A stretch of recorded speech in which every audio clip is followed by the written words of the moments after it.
good afternoon everybody. Thank you for joining me on this Sunday afternoon. As you'll notice, the time's an hour earlier because there's an England match on and I want to watch it too. So anyway, let's get into battlefield horrors. War itself is a monster. However, across the centuries there have been reports by soldiers of actual monsters in the theatre of war. Some experienced fighters even claim they've been reduced to primal panic and dread when faced with creatures that in their mind should not exist. According to the following accounts, it seems that soldiers deployed on the battlefield may just have more to fear than simply the human enemy. So let's take a look at battlefield terrors.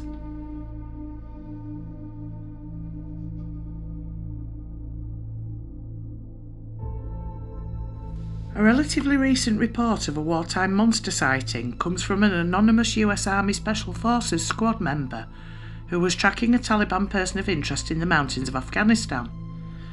The squad's objective at the time was to observe a village for several days in the hopes of witnessing suspicious activity or persons, which was hoped would inform and lead a successful raid. The team comprised 6 men at the base, with 2 others whose job it was to observe the village at closer quarters. Over the course of a few days, suspicious activity was indeed witnessed by the squad, just not the sort they were expecting. Almost immediately the team experienced technical problems. They had trouble maintaining radio contact due to static. Believing the magnetic content of the rocks to be the issue, the eyewitness describes leaving the squad's base with some of the other men to reposition the SATCOM in an attempt to get a better signal. It was around dusk at the time. As they neared the SATCOM, one of the soldiers spotted a man in a white robe running through the rocks outside the village. Lacking reliable communication and worried about the mission being compromised, the men packed up their equipment and got ready to move. They were all on high alert as they trekked back to their outpost. Covering their tracks as they moved through the darkness, the witness stresses the carefulness with which they retreated. Regardless, every so often he claims that he would catch a fleeting glimpse of something white moving in the distance. After a short while he reported what he'd seen to the others. An officer said that he'd seen the same thing. They were being followed. The sense of urgency and panic increased. They were a small unit, completely exposed, without a means of communication. Not only that, the witness reports that everything felt strange. The air felt heavy and sort of sweet. The silence hummed loudly. Now enveloped in the darkness of the night, the team put on their night vision goggles. With the world cast in a perfect green haze, they scouted their surroundings. The men could see nothing, and no one moving behind them. However, the danger of the night was far from concluded. What the witness describes as having happened next is chilling. Hallucinations happen, but what happened was beyond comprehension. First we heard a sound like a huge airplane taking off, a loud, low buzz that slowly increased in pitch. We had to yell over comms to hear each other. Everywhere I looked I kept seeing what looked like glowing eyes staring back at me, but once I would centre my focus on where I saw them they would disappear. We were panicked. Everyone was holding their rifles at the high ready. We were expecting some kind of ambush attack. Then it all just stopped. Everything got dark. The team was thoroughly spooked and overcome with fatigue and eager to get back to camp. However, they were very aware that something waited in the darkness for them, something which, very possibly, had intentions to harm them. They moved quickly through the scrub until they were met by the sight of a man dressed in light-coloured robes. The man was slowly making his way towards them. According to the witness, the way that he moved was unnatural. He seemed to pass through any and all obstacles in his way as though they were made of air.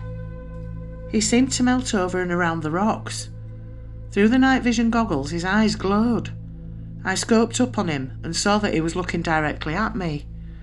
It was pitch black. There is no way he could have seen us from that distance without any kind of night optics. Suddenly he stopped. He picked up one of his limbs and held it in the air, almost like he was waving at me. Then the arm melted back into his form, like it wasn't an arm at all, but some kind of extendable proboscis that was meant to look like an arm from a distance. I was about to ask the guys if they could see him when he suddenly disappeared. After he'd disappeared, the team, shaken and weary beyond words, were able to finally make their way back to base. In the distance they saw lights flickering near the village. They all but forgot about both this and the strange otherworldly man until a few days later. According to the witness, on that very night, the village they'd been observing was raided. However, it was not the raid they'd been working to inform. The witness continues. Apparently the team that moved into the village found it completely abandoned. They also found several men in the area where I had seen the lights that night. The corpses had been ripped to shreds, and based on the sheer amount of blood, the general consensus was that there were more men that were killed there than just the bodies that were found. It went in the official records as a successful raid, with several enemies killed in action. Unofficially, no one has any idea what killed them. All I know is whatever it was, it chose. And it chose those men and not us. Whatever the men saw that night and whatever happened to the village remains unknown.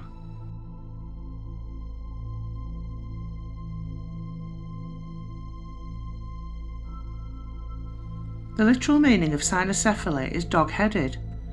Both Christopher Columbus and Marco Polo, the famous explorers, brought back reports of these dog-headed men. Perhaps the most well-known cynocephalus is Christianity's St. Christopher, who was described in several texts as having the head of a dog but the body of a man. The future saint was said to have been a wild and fierce warrior who was captured in battle in Cyrenaica. Not only was he a very large man with a dog's head, he came from a warrior tribe of dog-headed men who looked similar to him. Ctesias, a Greek geographer and doctor working in Persia in the 5th century BC, wrote the following. On these mountains in India there live men with the head of a dog, whose clothing is the skin of wild beasts. They speak no language, but bark like dogs, and in this manner make themselves understood by each other. Their teeth are larger than those of dogs. Their nails look like those of animals, but longer and rounder. They inhabit the mountains as far as the river Indus. They live on raw meat and number about 120,000. He goes on to say, they cannot be defeated in war, since they inhabit lofty and inaccessible mountains. Every 5 years the king sends them a present of 300,000 bows, as many spears, 120,000 shields, and 50,000 swords. Before the end of the 19th century, the Greeks believed that the corpses of werewolves, if not destroyed, would return to life in the form of wolves or hyenas, which prowled battlefields, drinking the blood of dying soldiers. In more recent times, dogmen or bipedal canines have been witnessed around war cemeteries, in particular German ones. Is there a military connection to these things that's been going on for centuries? Personally, I believe so.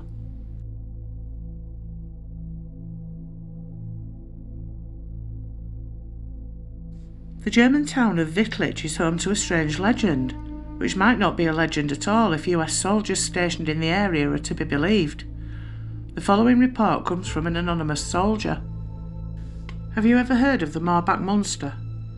I first learned of the legend while I was stationed at Hahn Air Force Base, Germany.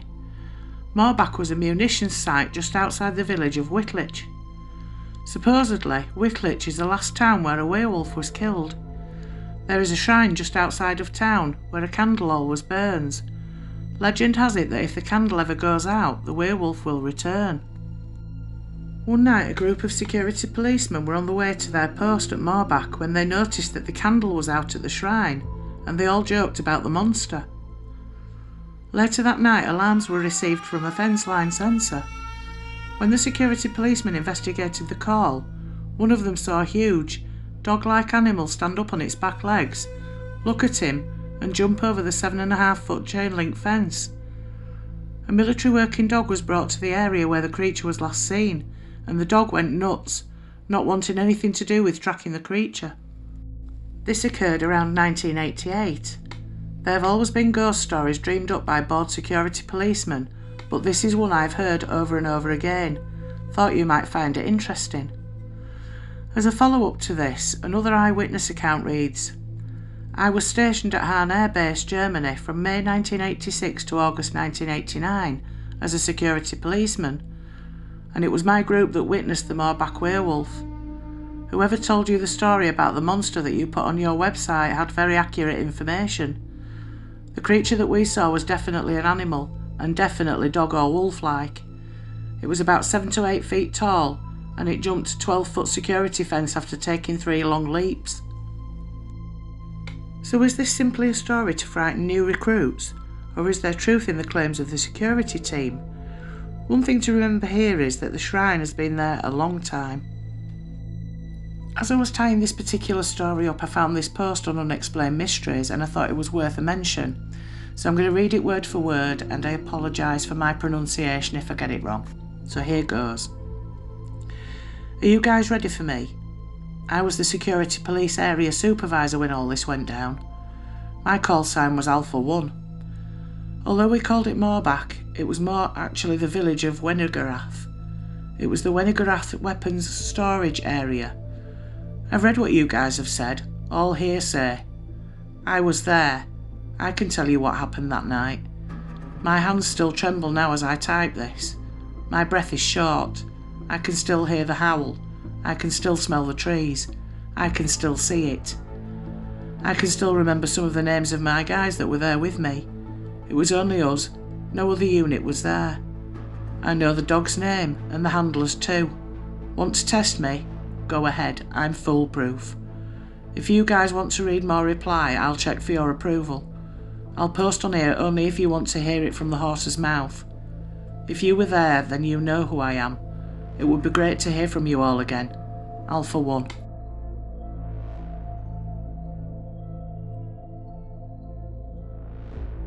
Of all the sightings of mysterious creatures during wartime, none is more widely reported than the rock apes of Vietnam. Throughout the Vietnam War, fighters on both sides of the conflict regularly encountered huge bipedal apes in the dense jungles. Astoundingly, Vietnam is home to no such apes. Even before conflict found its way to the jungles of Vietnam, there had long been local tradition of strange creatures lurking in the wilderness. Various names have been given to these creatures by locals, including Batatut, Ujit or forest people. Particularly sighted within the Vu Quang Nature Reserve, these stories describe muscular, bipedal beings with ape-like features, around 6 foot tall and covered in reddish-brown hair, apart from the knees, hands, face and soles of the feet. A commonly reported trait of the forest people is their exceptional boldness and on occasion displays of aggression.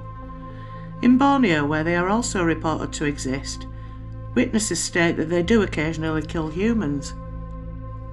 Locals of these areas regard the creatures as a fact of life, but the Batatut was relatively unknown to the outside world, until, that is, war pushed its way into their habitat. Among American soldiers they were known as rock apes, due to their habit of hurling rocks at troops. Since the end of the Vietnam War, veteran testimony of encounters with these creatures is common. One such veteran, an airborne infantry squad leader with the 101st Airborne, in 1968-1969, described seeing numerous brown and reddish-brown rock apes around the Ashar Valley. Although sightings were common, they were likely never killed. Silence was the rule of the jungle, so unnecessary gunfire was to be avoided at all costs. According to eyewitnesses, the higher echelons of command wanted confirmed body counts, not mysterious creature sightings, so they mainly went unreported. One testimony comes from a Michael Kelly, who served from 69 to 70. Telling his account in 2000, he described how 8 rock apes surprised a squadron of his platoon, resulting in open fire being aimed at the creatures. At first believing them to be the enemy, the firing had been non-stop, as the creatures hurled themselves through the trees. Kelly stated, all except one was light brown to reddish brown in colour and about 3.5 foot to 4 foot tall.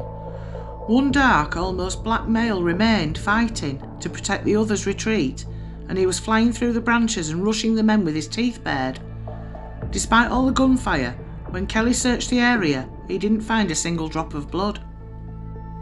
With such a huge amount of eyewitness accounts, you cannot help but wonder what the rock apes really were, or if they're still around today. It seems that the answer to this mystery will, for now at least, remain buried deep in the jungles of Vietnam.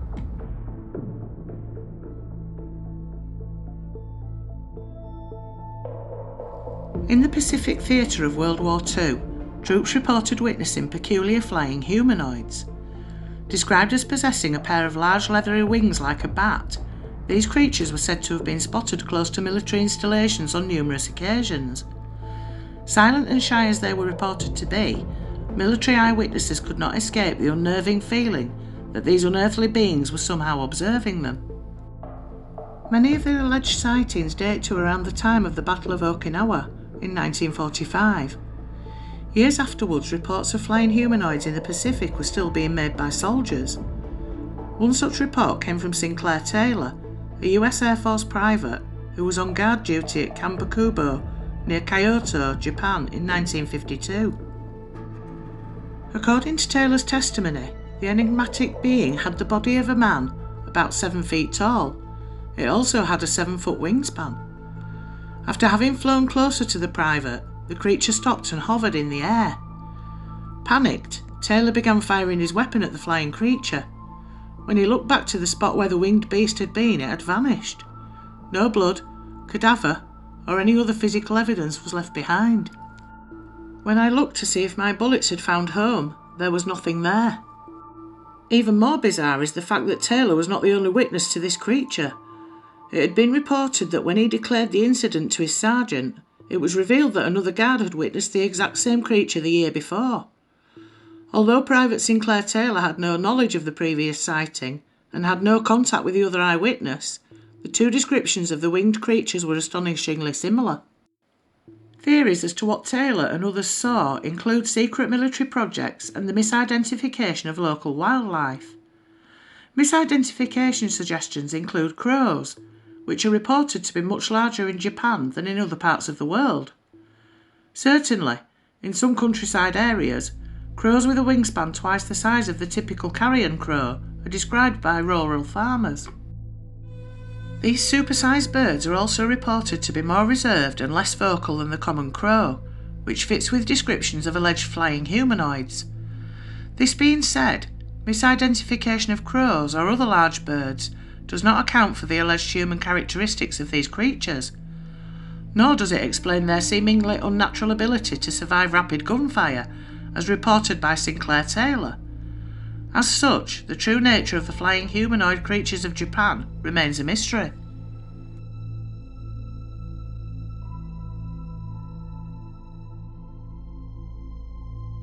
The Battle of Chickamauga, which was fought on the 19th and 20th of September 1863 near Snodgrass Hill on the Tennessee-Georgia border, was one of the bloodiest battles of the American Civil War, second only to the Battle of Gettysburg in regards to number of casualties. Indeed, it is said that so much blood was spilled on the battlefield that a creature of great malice was drawn to the devastation. A beast with green glowing eyes is claimed to have haunted the land long before the arrival of the Civil War. After the Battle of Chickamauga, some reported seeing such a creature moving among the corpses near Snodgrass Hill. Such reports allegedly described the monster as being human-like, with eerie green eyes and a huge deformed jaw from which terrifying fangs protruded. In the centuries after the Civil War, visitors and rangers to the Chickamauga National Park have reported encounters with the same green-eyed creature. Some say that the entity is the ghost of a long-dead warrior. Others say that it is something else, something inhuman. Whatever the truth of the matter, the creature is known by those who report encountering it simply as Old Green Eyes. In the 1970s, two different and unrelated people had accidents near the same location in the park, having driven their cars off the road, wrecking them after having seen a pair of glowing eyes. However, one of the most notable encounters involved Edward Tinney, a park ranger. Speaking during an interview in 1981, he explained how he was walking through the park at around 4 a.m, sometime in 1976, when an inexplicable chill rushed over his body. The very next moment he watched as a green-eyed being stepped out of the darkness. In his own words, "When it passed me, I could see his hair was long like a woman's. The eyes, I'll never forget those eyes. They were glaring, almost greenish-orange in colour, flashing like some sort of wild animal. The teeth were long and pointed like fangs. I didn't know whether to run or scream or what. Then the headlights of an approaching car came blazing through the fog, and the thing disappeared right in front of me. Unfortunately, like so many sightings of unknown creatures in wartime, the original accounts of old green eyes have become obscure and largely forgotten, lost to the tides of time.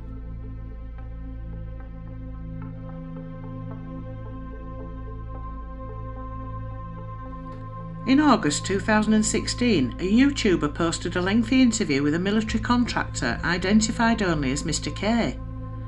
In the interview, Mr. K claimed to have been present during the brutal slaughter of a killer he called the Kandahar Giant. In 2002, a group of soldiers went missing while on patrol in a remote mountain region of Kandahar in the south of Afghanistan. And when they failed to make radio contact for some time, the military sent in a special ops unit to investigate, though the branch of the armed forces they belonged to was never confirmed. Then, high up in the mountains, the unit came across a cave with scattered army equipment around, but no sign of the missing soldiers. And that's when they chanced upon the Kandahar Giant. Though the tale grows with the telling, with some reports suggesting that the humanoid grew as tall as 15 feet, this red-headed giant with 6 digits, leather moccasins and smelling like dead bodies suddenly emerged from the cave and impaled one of the soldiers with a spear. And that's when the soldiers opened fire, ultimately felling the giant with 30 seconds of continuous fire. Between them, the squad was armed with full-auto M4 carbines, recon carbines and M107 Barrett anti-material rifles, firing .50 BMG, reads one report. This much firepower concentrated on one target for 1 second, let alone 30, would be extremely destructive.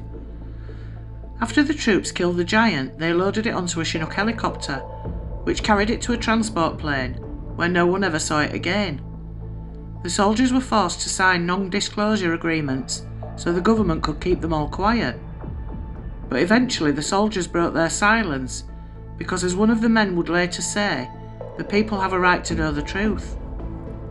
In August 2016, fact-checker Snopes reached out to the Department of Defence about the Kandahar Giant incident.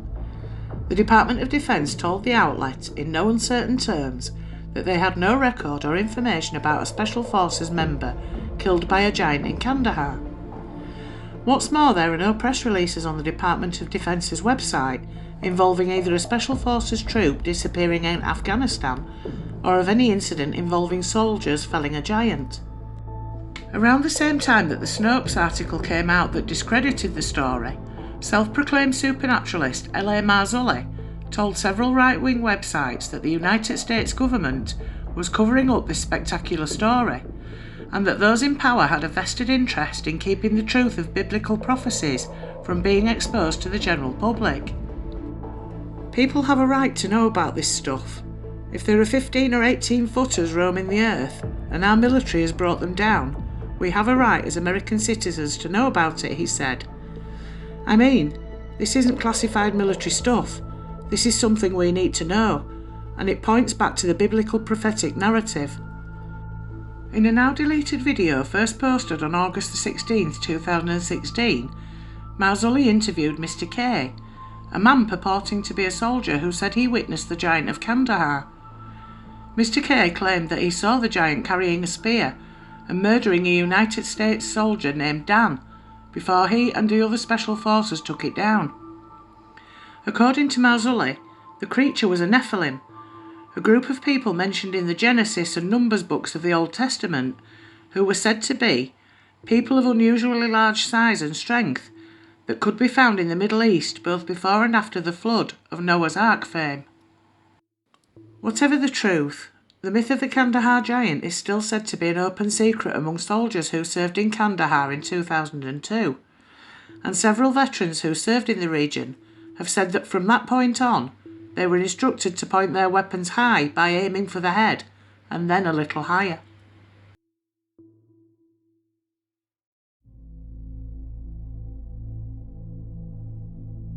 The area around Ypres in Belgium saw some of the fiercest fighting of the Great War, and in the gory battles that bear the city's name, the casualties on both sides numbered in the hundreds of thousands. One of the many who died at Ypres was an unnamed friend of Lieutenant William Spates. One gloomy night in December 1915, Spate was sat in his dimly lit dugout, when who should walk in but his deceased comrade in arms. The next night, Spate invited another officer to sit in the dugout with him, in the event the phantom of his expired pal should return. It did. Spate recorded that the dead officer came once more, and after pointing to a spot on the floor of the dugout, vanished. A spooked Spate had his men dig a hole at the spot the spirit had pointed to. They discovered a small tunnel a few feet down, packed with explosives. The Germans had rigged the tunnel to blow 13 hours hence. The bombs were defused and the men of the trench saved by the spectre of the Ypres salient. And that's the end of this week's video. Thank you all for tuning in, and also thank you for the lovely comments you've been leaving me. Much appreciated. So I'll see you next week, and until then, stay spooky.